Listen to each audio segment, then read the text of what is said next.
ಇತ್ತೀಚೆಗಷ್ಟೇ SSLC ಪರೀಕ್ಷೆ ಅವರ ಆಪ್ನ ರಿಲೀಸ್ ಮಾಡಿದ್ದಾರೆ. ಈ ಆಪ್ನ ನಮ್ಮ ಎಕ್ಸಾಮ್ ಪ್ರಿಪರೇಷನ್ಗೆ ಯಾವ ರೀತಿ ಯೂಸ್ ಮಾಡಬೇಕು ಅಂತ ತಿಳ್ಕೊಳ್ಳೋಣ ಬನ್ನಿ.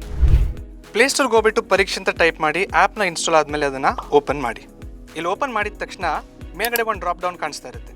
ಆ ಡ್ರಾಪ್ ಡೌನ್ನ ಸೆಲೆಕ್ಟ್ ಮಾಡಿದರೆ ಕನ್ನಡ ಮೀಡಿಯಂ ಹಾಗೂ ಇಂಗ್ಲೀಷ್ ಮೀಡಿಯಂನ ಕಾಣಿಸ್ತಾ ಇರುತ್ತೆ. ಇಂಗ್ಲೀಷ್ ಮೀಡಿಯಂ ಇದ್ದರೆ ಇಂಗ್ಲೀಷ್ನ ಸೆಲೆಕ್ಟ್ ಮಾಡಿ, ಕನ್ನಡ ಮೀಡಿಯಂ ಇದ್ದರೆ ಕನ್ನಡನ ಸೆಲೆಕ್ಟ್ ಮಾಡಿ. ಹಾಗೆ ಮೇಲ್ಗಡೆ 3 ಲೈನ್ಗಳು ಕಾಣಿಸ್ತಾ ಇರ್ತವೆ. ಅಲ್ಲಿ ನೀವು ಯಾವುದಾದ್ರೂ ಪ್ರಾಬ್ಲಮ್ಸ್ನ ಫೇಸ್ ಮಾಡ್ತಿದ್ರೆ ಅದನ್ನು ರಿಪೋರ್ಟ್ ಮಾಡ್ಬೋದು. ನೀವು ಯಾವ್ಯಾವುದನ್ನ ಪರ್ಚೇಸ್ ಮಾಡಿದಿರೋ ಅದನ್ನು ಇಲ್ಲಿ ನೀವು ಕಾಣ್ಬೋದು.